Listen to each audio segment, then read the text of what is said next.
Jubilee Nation, written by Henry Myers. Over black. Words slowly scroll upwards over a black screen, one line at a time, to the tune of music from the Civil War era. The Great War of Succession was over.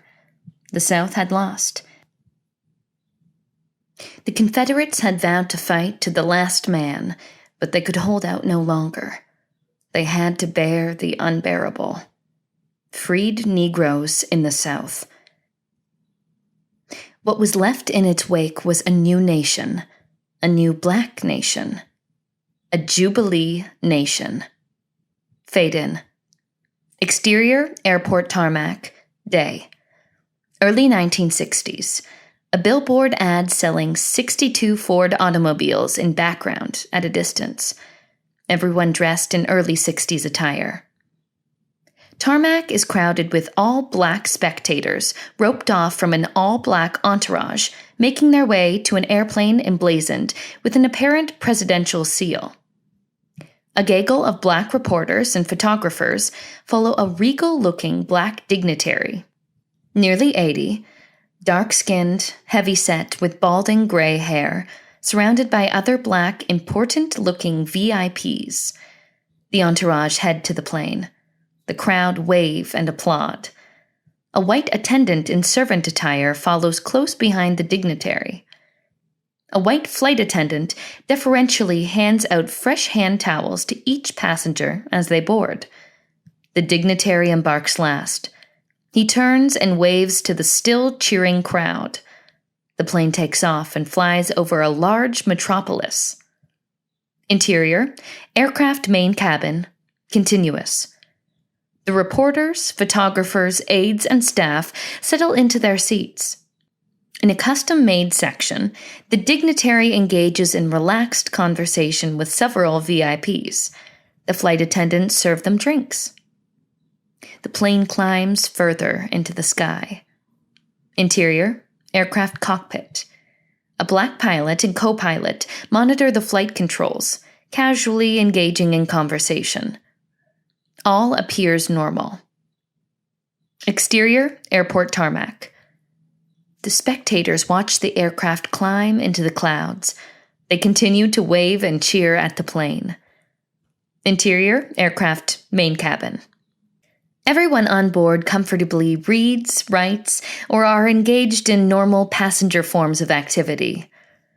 Interior, aircraft cockpit. The pilots continue their flight duties. The flight attendant enters the cockpit and offers them coffee. The flight remains routine. Exterior, airport tarmac. The plane flies further into the distance. Suddenly, smoke begins to slowly billow from an engine seen from a distance. Full-throttled applause starts to die down as the crowd chatters and disperse. Without warning, there is a loud explosion. Everyone looks up into the sky. Someone screams in horror. The plane exploded! The crowd screams. Frozen expressions of shock and horror come across their faces. Plumes of smoke billow into the sky. The aircraft in flames spirals down to the ground. Sound of sirens and flashing lights grow louder and brighter. Emergency personnel scramble to vehicles headed towards the crash. Dissolve to black screen.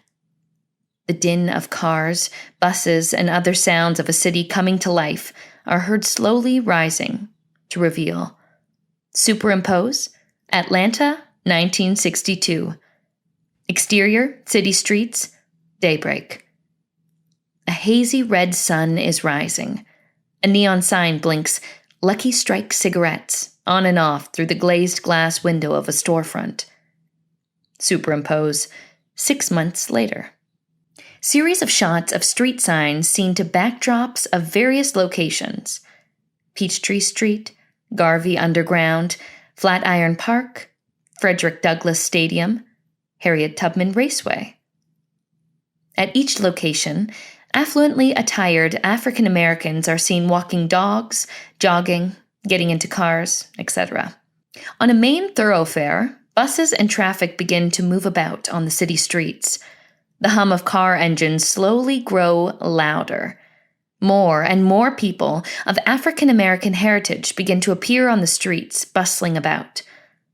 They're uniformly well-dressed, with an intellectual air, reading, feverishly writing on notepads, engaged in spirited conversation, etc. Out of focus, white people dressed mainly as laborers pleasantly engage in assorted menial activities, mowing lawns, sweeping streets, loading trucks, etc. Long shot of antebellum-style building. A red, green, and black flag flies above it. It appears to be the capital of a government. Exterior, high-rise apartment building, continuous. A high-rise apartment building in an affluent city neighborhood comes into focus, and steadily the camera pans its length. A huge sign reads, "The St. Belmont."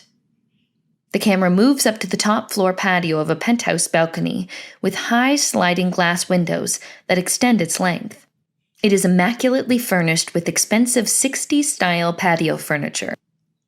A white-faced jockey statue stands in a corner. Interior, penthouse, living dining room. The camera slowly reveals an elegantly decorated great room. African art generously adorn the walls, some depicting slave and antebellum period times. Bacon sizzles in the background.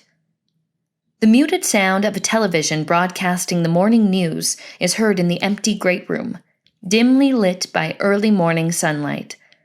The voice of a newscaster comes into focus. Good morning, Atlanta. Looks like another hot day this Monday, August 10th in the capital. Hope everyone had a great weekend. Now to the news. Interior, penthouse kitchen, continuous. A pair of white hands move about preparing breakfast on a stove in the luxuriously appointed kitchen. A metal coffee maker percolates. A tiny radio quietly plays 60s big band music. Muted voice from a television is heard in the background. A news broadcast comes to scene. Television newscast.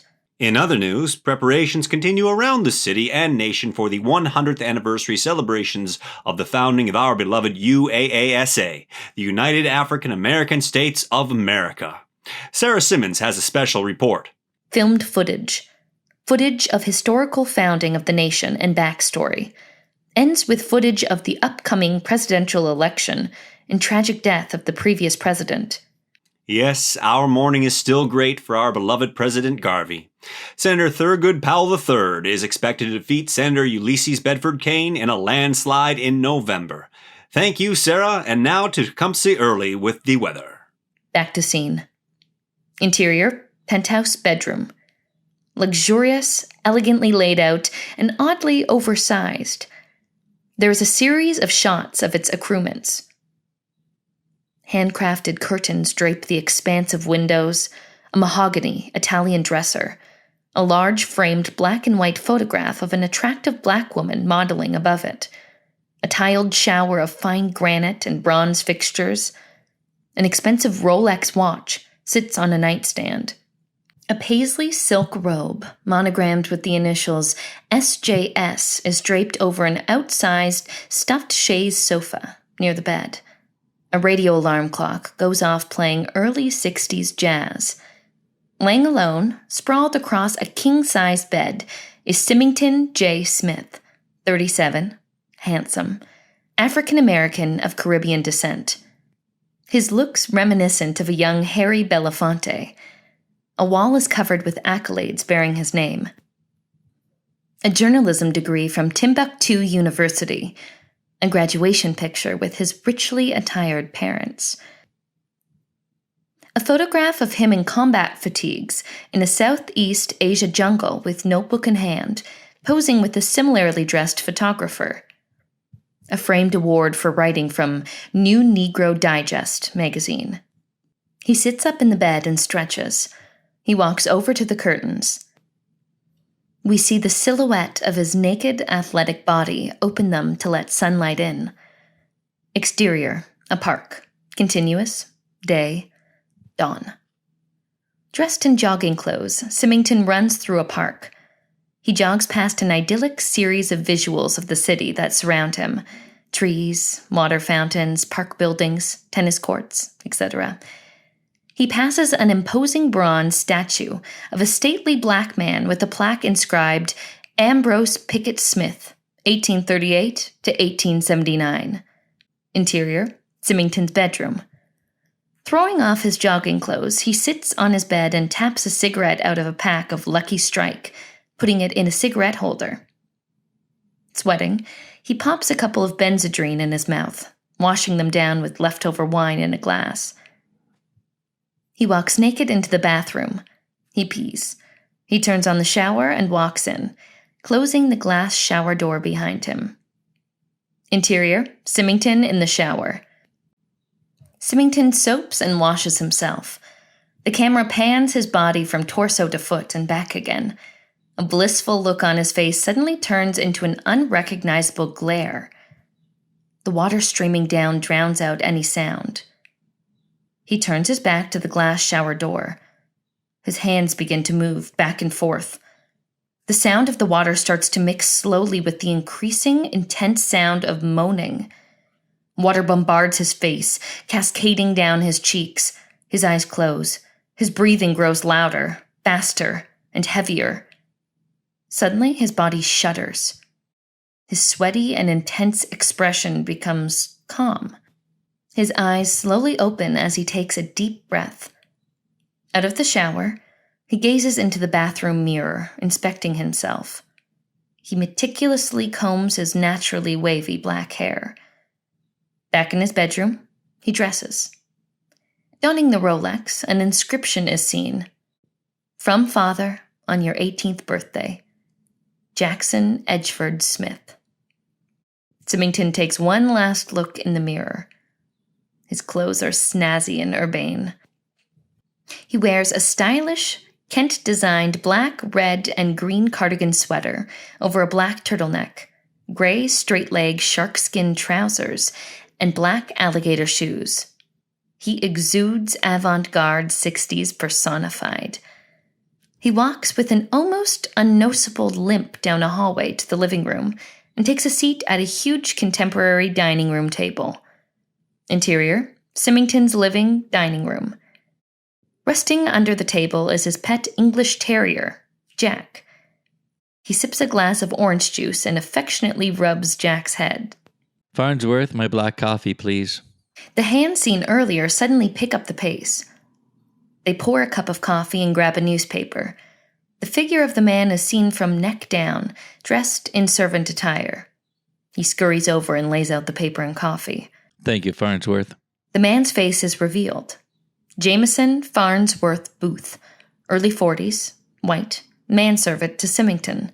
Somewhat short and stocky, wears a shadow, scruffy beard. He is slightly sloppy in his dress, not out of indifference, but a subtle undertone of unassuming defiance. He walks to the curtains and draws them open to let in the early morning sunlight.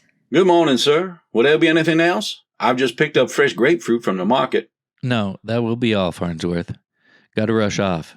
Big day at the office. Here, Jack. He tosses several slices of bacon from his plate to Jack, catching it in his mouth, wagging his tail with great pleasure. Symington opens a briefcase and pulls out a document. As he continues to attend to Symington, Farnsworth curiously observes his delighted face. I hope I'm not being out of place here, sir, but there's something about you this morning bringing you great joy. Symington waves the document in Farnsworth's direction. What I'm holding here, Farnsworth, is my future. Exuberant pride. Your future, sir? It's my best writing since my war correspondent days. It's a final draft of my article for the Jubilee. I'm never one to pry, sir, but you surely had me scratching my head on that one. You've been locking yourself in that darn office for weeks. You had me getting mighty worried about you lately. Symington gathers his papers, gingerly packing them into his briefcase. I've been waiting a long time for this, Farnsworth. My crown jewel. My heart and soul is in this one. Finally, I'm going to get the recognition I deserve at emancipation. I declare, Mr. Smith, you always pushing yourself so hard at that old high and mighty magazine. He clears the table, looking around at his surroundings, shaking his head in awe. It just don't make sense to me. You got everything a man could want and then some.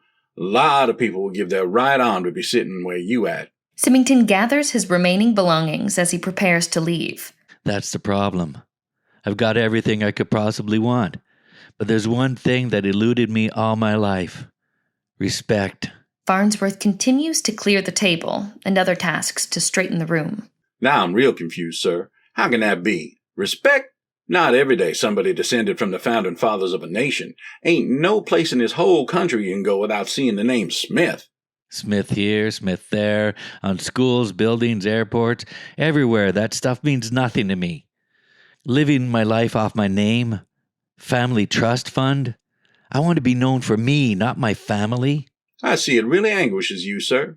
I know it's not my place, but why don't you just quit that old magazine? You ain't got nothing to prove to nobody. They got you running in circles like a dog chasing his tail. It just ain't right. Somewhat dejected, Symington continues to slowly finish filling his briefcase. Not a fool, Farnsworth. I know they only use me for my name. And when I'm of no use, they'll find a way to get rid of me, just like the others. They always do. But it's not about them, it's about me. I have to make it work this time, whatever it takes. He gathers his last belongings and heads to the door. He pauses at a mirror in the hallway for a last look at himself. Pleased, he smiles radiantly. I feel like $1,000,000 this morning, Farnsworth. I want to celebrate tonight. I think Veronica and I will have dinner on the terrace. Pick up a bottle of that wine I love. Barlo Giovanni Pipione 51. Barlo Pipione. Ah, yes, that's it. Get us a bottle, would you? Matter of fact, make it 2. She'll love it. Farnsworth helps Symington on with his jacket and brushes off his shoulders. Best of luck today, sir. Thank you, Farnsworth.